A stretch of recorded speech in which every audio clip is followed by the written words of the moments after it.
Um,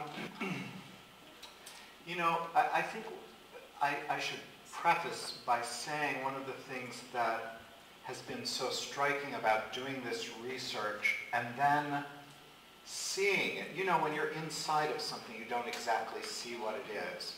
And then you assemble it, and you're starting to see it. And then when it's like a production. You have a production of a play, and finally you see a play, and you're ready to figure out what's next. I hope this will answer, or at least address, Doug's question. One of the things that became really clear after the fact was that everything that has happened that I would say is hostile or not working for the playwright in the American theater happened, it's the result of actually good intentions. Do you know, the perfect example, of course, is literary management offices. They were developed as a way to create access for playwrights and to be able to read scripts as they come in, and to be able to have someone whose sole job, or some people whose sole job, was to welcome playwrights into the theaters. Over time, they became buffers between playwrights and the theaters rather than conduits for playwrights. Nobody set out to create barriers between playwrights and the theaters. And you know, and you'll never meet an artistic director who doesn't honestly love playwrights. You know, I mean, any artistic director in this country could say what Molly said last night about their relationship to the playwright. In some cases, like Molly's, you have someone who's really put her money where her mouth is and is really investigating her own practices. So what the playwrights, I'm not sure that the playwrights did anything, but I do think there's a way in which over time you have ceded authority over your own lives to the people who select plays, started to take it for granted that playwrights are never hired to run theaters, so playwrights can never run theaters. I'm just a writer. We have no collective power. You know, those kinds of things that happen that I think are partly from, I don't know if they're from timidity, but I think they're certainly from isolation. You know, at New Dramatists, one of the things that's really striking at my office is right across the street from across the hall from our writing studio. And inevitably, I'll hear somebody in the writing studio, and I'll go in to make sure that the air conditioning's on, or the heat's on, or the lights are good. And the playwrights always sit in the dark. You are mole people, you know, who sit in the light of your screens. And I mean, it is inevitable. There is no playwright of the 50 playwrights currently in New Dramatists who walks in the room and turns on the lights. And I think that there is I mean, it's a kind of lame metaphor, but I do think that there's a kind of isolation that's bred from the fact that the bulk of your work happens alone, and then there's this horrible and increasingly long period of waiting and waiting and waiting and waiting to hear that you start to, you know, playwrights over time have become more alienated, and then you start to swallow your own alienation in a way. And rather than think that there are other ways, you think, well, this is the way it is. I mean, so I don't think it's anything that the playwrights have done, but I do think there are questions that need to be asked at every point, and questions are terrifying, especially when you feel you don't have power. Like, why does the nonprofit theater rely on royalties? The for-profit theater that sells boatloads of tickets when things go well is natural for royalties. But a subsidized theater, why have we never subsidized the playwrights? Why have we not asked that question? And now we can see, well, 3% of your income comes from the foundational place that your income's supposed to come.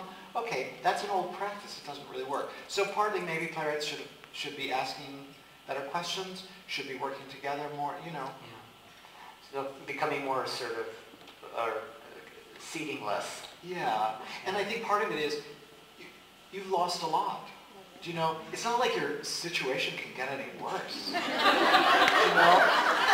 I mean, and that doesn't just go for playwrights. I mean, it goes for the theaters too. We're all in the shits. You know? The American theater, I mean, theaters are folding every week. You know, fear is rampant. The money is not there. We have, and yet, as Molly pointed out, there are 1,950 theaters in this country with budgets of over $75,000. What do? There are 4,000 universities. What a great moment when she said that. So there's lots of opportunity, and there is abundance. It's just we tend to see, right? You know, you're playwrights who live in conflict, and so you see the. But who would like to ask Todd a question? I would like to ask a question. Please. Hi. I have a really common question. Will you say your names too? Hi everyone. My name is Roberta DeLois, and I've seen Todd speak before, and he's really awesome. So thank you, Todd. Thank you, Roberta. This is a little bit complicated, but you mentioned HowlRound, which I follow pretty well as well. And if you remember, months ago, Matt Smart wrote a very interesting column, if you haven't read it, about basically playwrights are in the shits because we're lazy, we don't work hard. And that's really capsulating a long, interesting thing. But it made me think, because when I read about emerging playwrights that are kind of up the ladder for me, like Tori Hall and a few others, they all talk about how they apply for every opportunity, how they, you know, not just networking as you go to things and shake hands and meet people, but they see an opportunity that might be good for a play and they hone it. They work aside from the work of playwriting. So I'm wondering if you, given this long question, if you have any comments about like working hard versus not working hard versus like what, I do this all the time, sorry. Like where that sits for you in terms of what you see in the world of playwriting. Right. Excuse me, did everybody hear the question? Yes? You're not going to repeat it, or? At its essence, are writers lazy? Are we not taking advantage of opportunity I was being could be because we're in this bitter place of this resources? Well, you know, I think it's a great question, and as I recall Matt's piece, it was really about, maybe I'm misremembering, but I think it was more about laziness within the work itself, not in terms of applying for opportunities and things like that. And that is the sort of thing that I would never generalize about. You know, I know playwrights that kick themselves up and down the stairs about everything, and sometimes it's productive and sometimes it's not. People work really hard. Every playwright I know works really hard. But I would turn that question a little bit to this notion of what does it mean to be a writer in a collaborative art?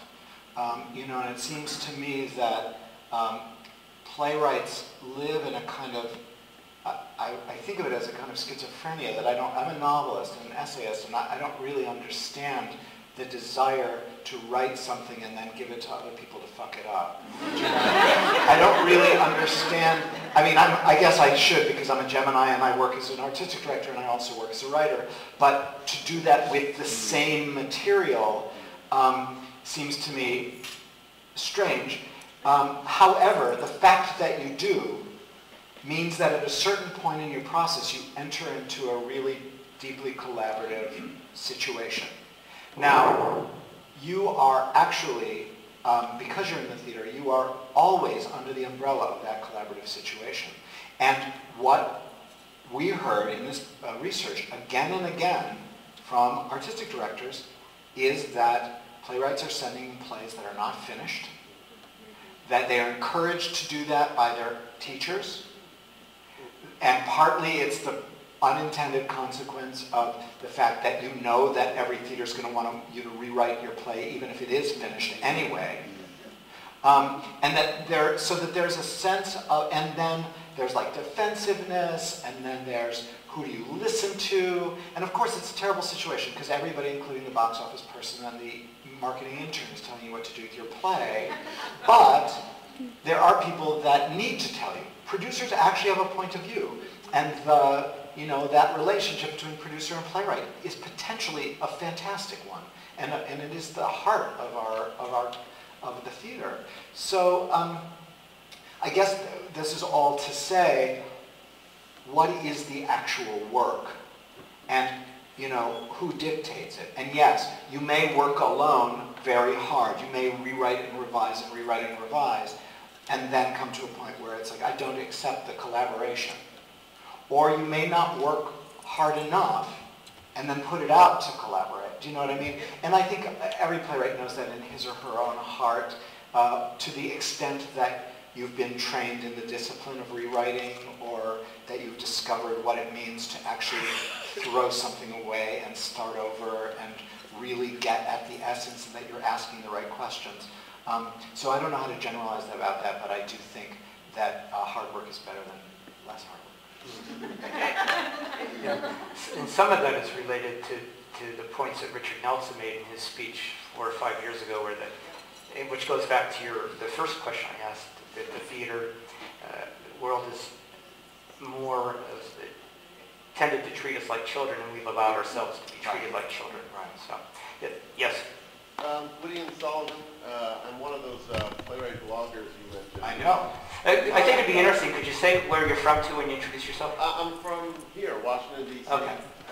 Yeah, I blog for HowlRound and for 2AM Theater, and I'm interested to hear what feels like a slightly quiet call to arms to us to take over theaters. Oh, is that quiet?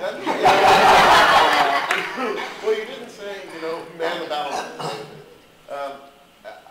I have just started to consider myself whether there's a path for me to artistic directorship of a theater, and I'm interested to know if you see that path. How it feels a little bit like applying to be a brain surgeon, and I realize it shouldn't. I don't have a degree in brain surgery. I've been a playwright, and I think a lot and write a lot very publicly about theater. But is that, so where's the path from there to, Che Yu's job? Did everybody hear the question? No. Yes? Okay. No. No. Is there a path, and if so, could he describe it, from being a playwright to perhaps moving into a position as or similar to artistic director? Is that fair? Yeah. Yeah. Sure. Okay. So, Woody, I want to back off your question a little bit. I think because implied in the way you framed it is a sense that artistic directorships are jobs that you apply for in theaters that are established already. Yeah, right. I think, and it gets at something that I found troubling in the research of this book, and I'm going to come back to this notion of leadership, which is that despite the fact that almost every playwright we talked to in group conversations had lots of great stories to tell about theaters they had effectively collaborated with, that did a good job by them, where they worked lovingly with their maids. When it came time for critiquing the theater, what everybody was really doing was critiquing institutional theaters of a certain size. So the first thing that I would say in response to this is, and because you're asking, I think, my opinion, and I don't know that there's a path out there, or that certainly I have the wisdom to detail that path, but I would say let go of the notion that the institutional theater is the theater. Mm-hmm. If you want, the truth is, Molière never did apply for a job at the head of the theater. Do you know? Yeah. He didn't. Che did. And Che's also a director who's been an administrator in the theaters and that sort of thing. Theaters, boards of directors, managing directors, they tend still to choose directors to run theaters. They're gregarious. They're used to bringing people together in certain ways. It's the way it's done. I'd say let that go. Again, I think, in my current project has very little to do actually with playwriting. It's about collecting founding visions of American theaters from basically the 20th century, in the words of the people who founded them. And it's very inspiring. And, the thing is that theaters are always founded and changes are made in our field not by moving into the structures that exist, but finding other structures. I teach this class up at Yale to the managers in the School of Drama, and the theaters that are most exciting to them are theaters like 13P, that is a group of playwrights coming together, or Pig Iron, which is an ensemble that also, devises their own work. And this to me, and also theaters in their own community, and children's theaters, and that kind of thing. So this suggests to me that there's a hunger out there, and I think it's happening. I think one of the reasons that the numbers of theaters is so high is because a lot of theaters are currently being founded, despite the fact that everybody is being told it's too late, you can't found theaters anymore, there's no money. So I would just say that's the path is carve out your own path. It is a job market, those things lead to each other, but and it's opening up a little bit, but I would say as much as you can suspend that notion. Yes, in the back. Yeah, this is going to be quite contradictory. Say your name again, please. Mobaka Johannes, I'm sorry. Yes. So basically, do you think a lot of the issues that you addressed, as far as it relates to the dire straits that we as playwrights find ourselves in, how much of that is related to the embarrassment that we have as, making what we do a commodity? Like it's kind of, sometimes it's like, I'm an artist, so, the stuff that I'm writing and sitting here working on, I feel kind of embarrassed about, saying that it's for sale, on some level. That being number one. And then number two, I'm very interested in New Dramatists and applying because of the fact that it's not so commercially driven, as some of these other things. So have fun with that. Let's start at the very beginning. This notion, I don't know how to really address the first question, though I understand that it's an important one. That sense of your, your work is your work. It's personal, it's new, it's lots of things, it's alive, and it's also something that you need to sell, and you're selling it in a marketplace that was originally intended as a kind of nurturing space and is more and more a commercial marketplace. I think that's one of the great things about being part of a guild, being part of a profession where you have people to mentor you and teach you, and to teach you the skills that allow you to agent your own work, to market your work, to how many rejections it takes before this patch of skin is strong enough to take the next one, that kind of thing. And I think it also in a way goes to Gwydion's question, which is a question of, we live in a profession, especially in the nonprofit art theater in this country, that is still rooted to a certain extent in love of the art, in amateurism.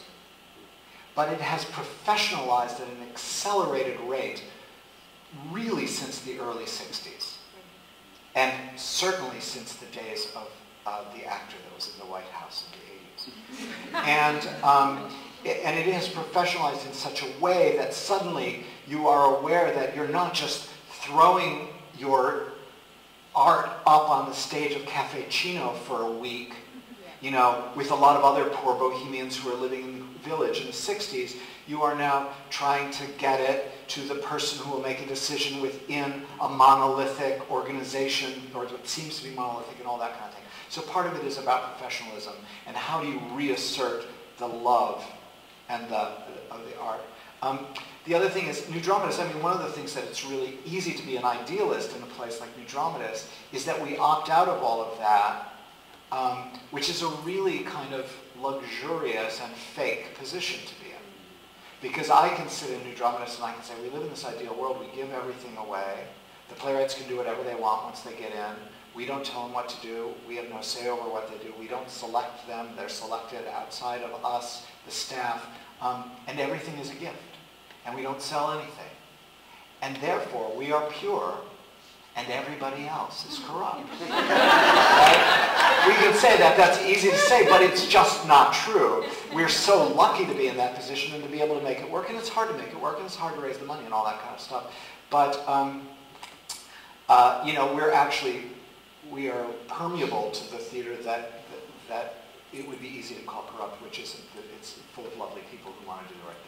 If I can just posit that, I think that's what is becoming an issue, the chasm between, being able to be in a place where you're producing art and, you're getting some sustenance, maybe not monetary, but you're getting some sustenance from that, whether or not, people know you as this guy is a playwright or this guy is an artist, even if he's broke, there's some sort of currency that's attached to that. And if these two things are growing at the same rate in different directions, it becomes an issue for us. I think it's absolutely right, and I think it's really at the heart of what is so hard, not just for playwrights, but for everybody who lives in the profession that they love and knows that,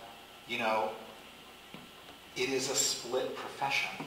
That, it's one of the wonderful things about the work that is really, to me, the sort of avant-garde of the 80s, which is community-based work in this country, which is sort of where's the place that professionalism and the work of the community and the amateur love, where does it come together?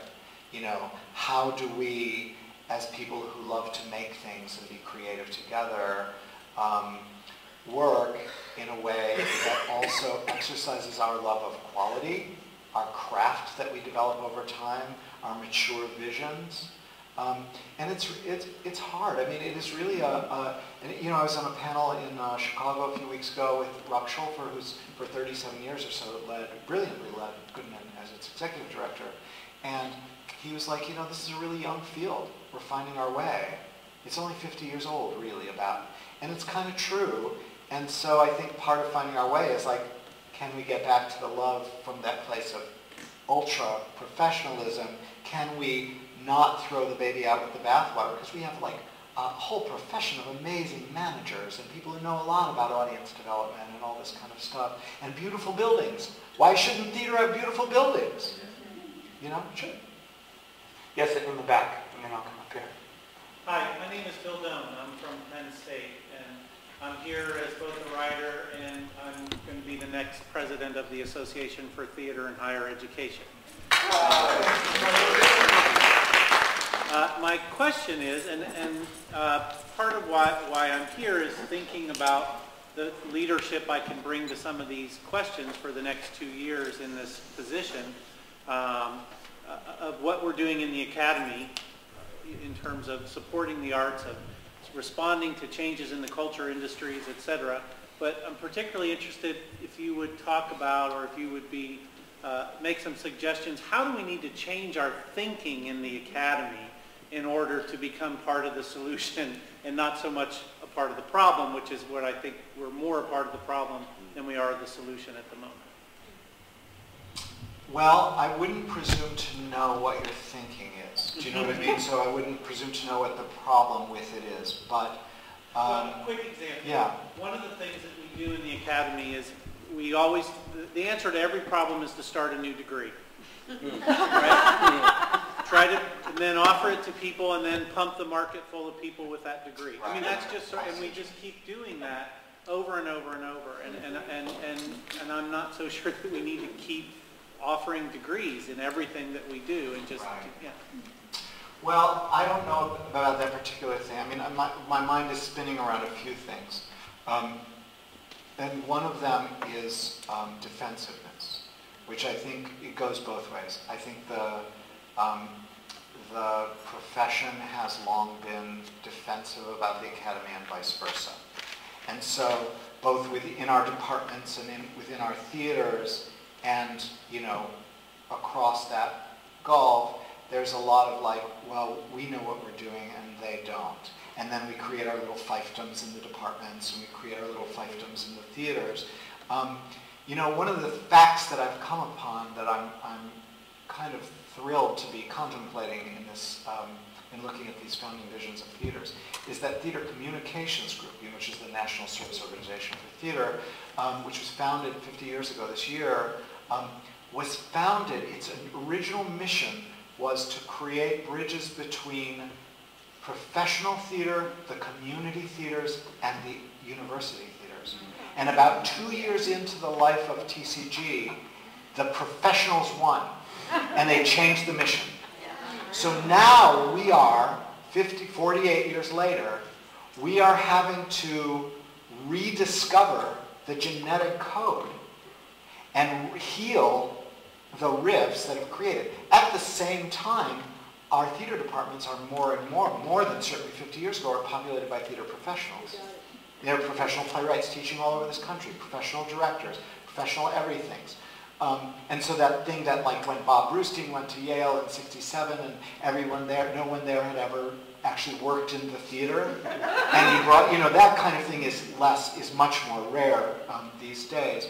But I do think the kind of defense, so there has to be, Heather McDonald said something beautifully yesterday, which was, this was so easy and natural, I'm paraphrasing her, because we had this time, we had this summer, we had this space here at George Mason, that we are all professionals, the people from First Theater, First Amendment, Heather as a playwright, so it was easy to welcome the Dramatists Guild in. So to find ways to create that cross-sector collaboration, I think, is really important, and to remember that, I'm sorry, I don't mean to be a history geek, but I will be for this moment.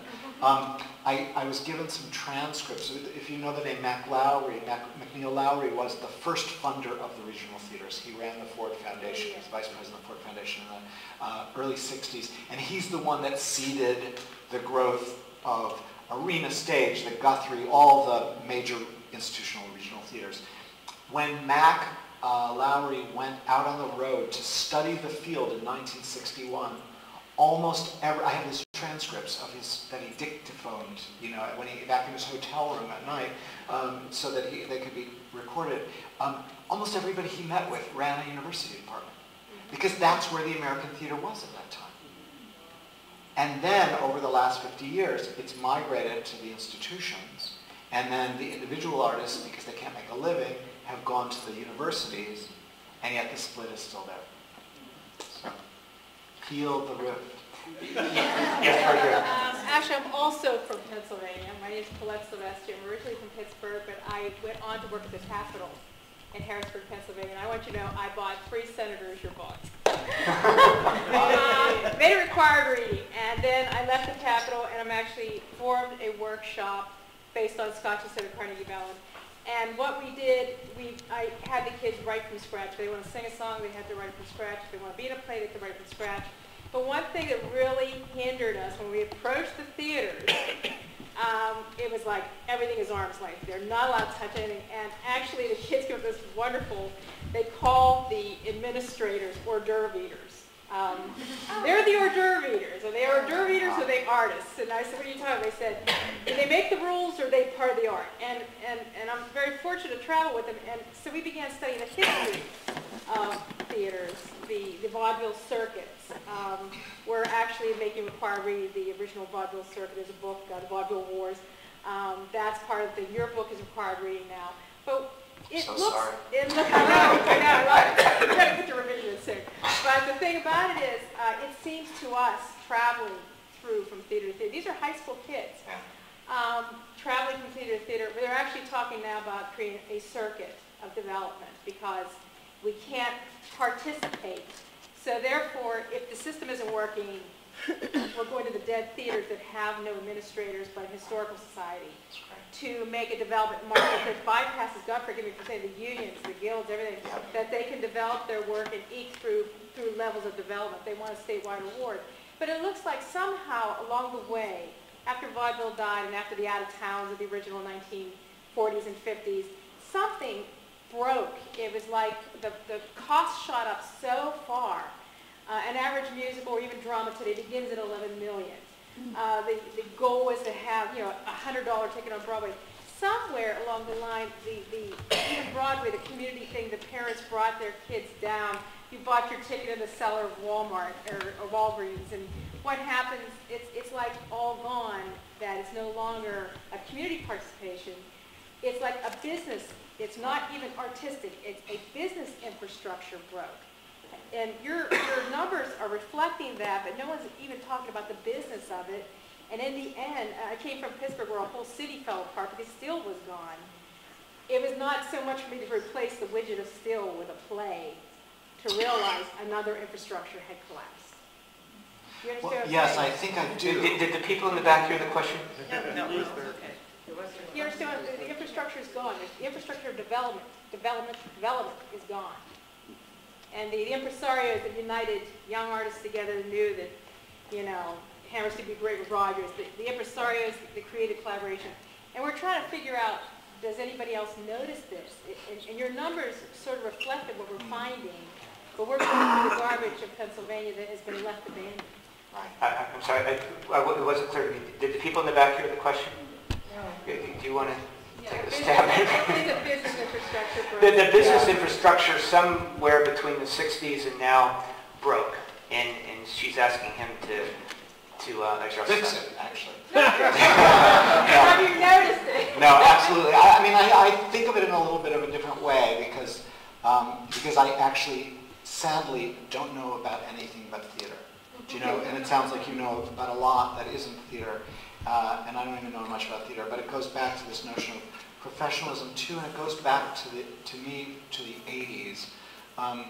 That this, you know, the individual and the institution has always been a struggle in this country. I mean, it's in our roots. And something really happened in the 80s that it solidified. But at the same time,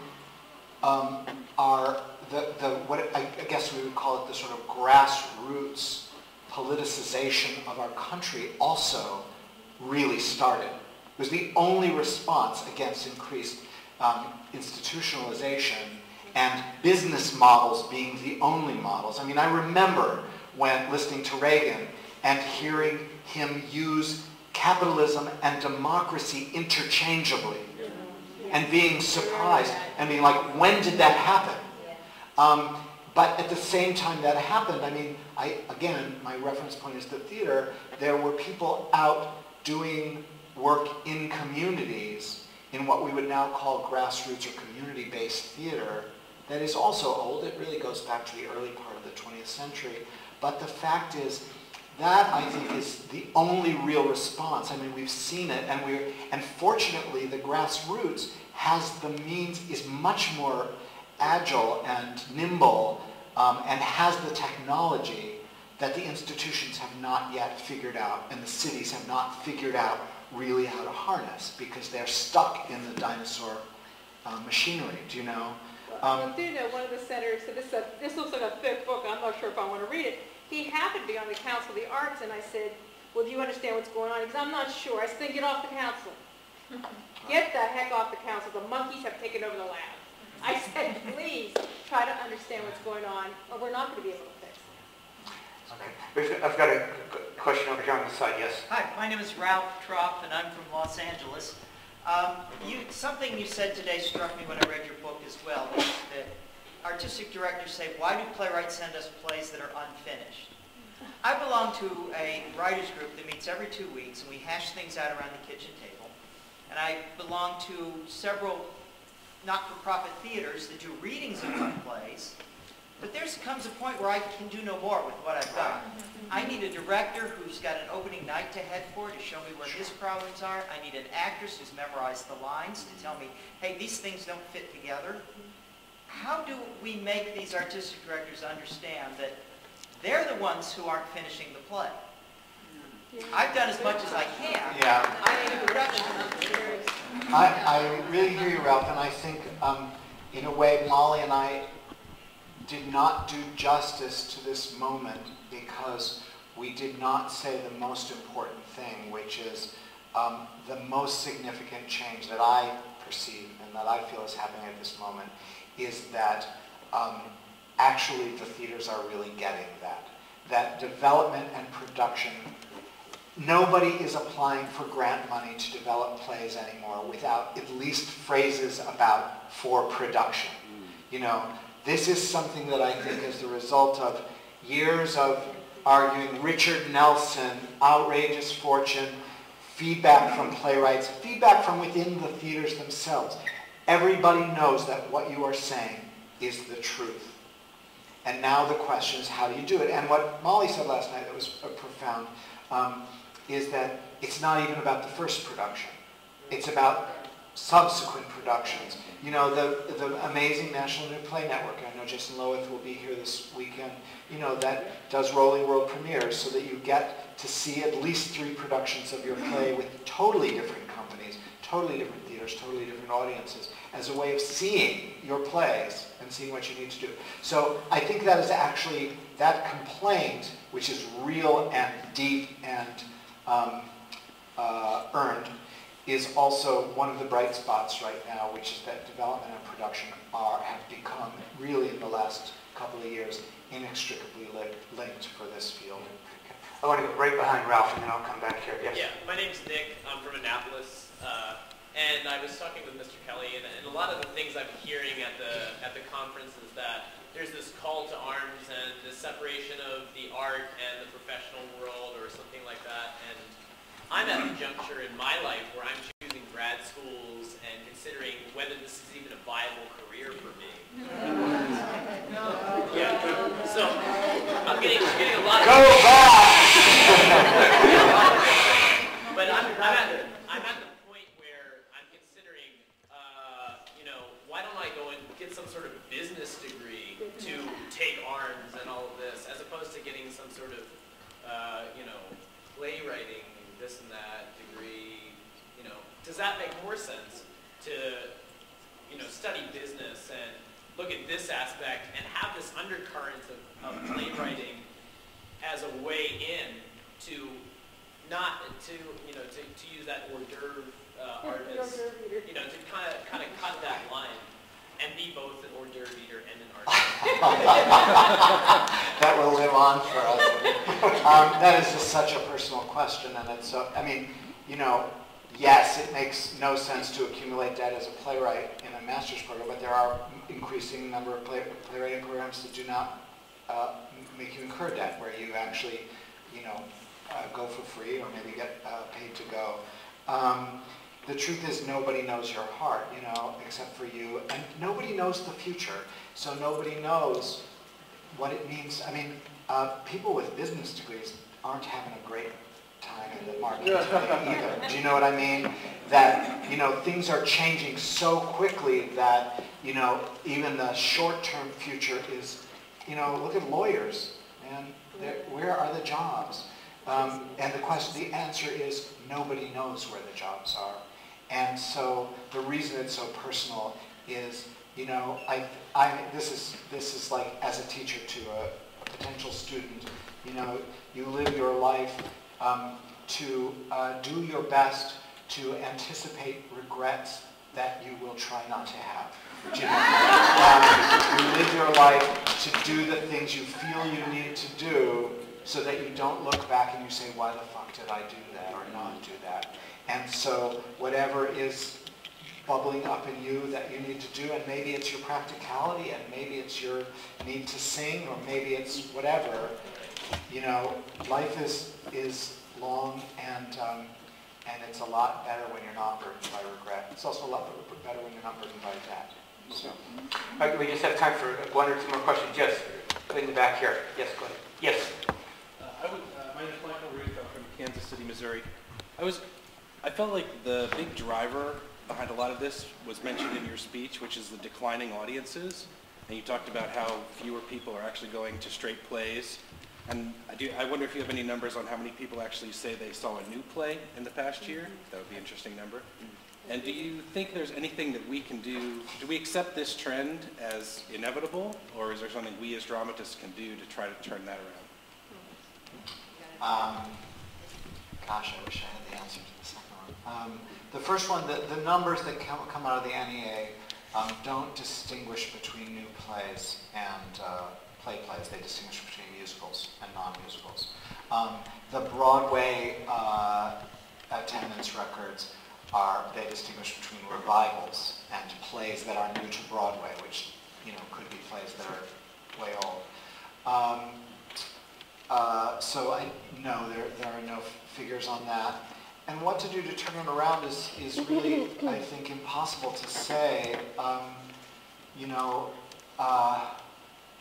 everything is changing so fast and in a way so beautifully in terms of access to culture and do-it-yourselfism and a connection to creativity.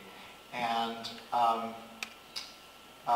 so, you know, I don't really know what to say except that find where energy is and go to that energy and become part of that energy, you know?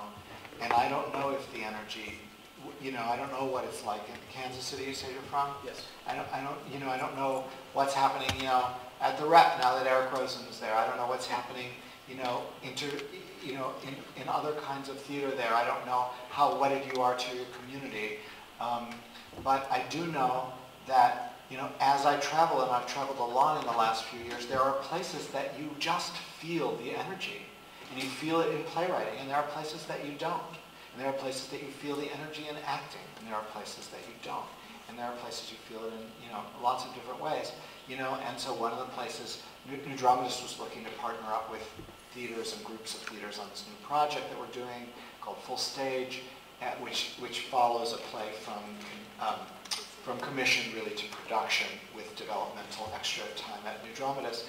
And one of the places we found that had great energy was Austin, Texas, that has lots of theaters that are professional theaters that don't pay at a professional level, with a lot of people who have stayed for a long time and work in each other's work and continue to churn out things without any sense of where it's going to go or how it has to go, and are making really brilliant and kind of edgy stuff all together and doing their day jobs and living their lives. It's a fantastic place, you know. Dwayne's from Seattle. Seattle has had its ups and downs. I don't know whether you'd say it's in the ups now or the downs, you know. Chicago, you know, there are lots of places that have activity, and then you just never know where the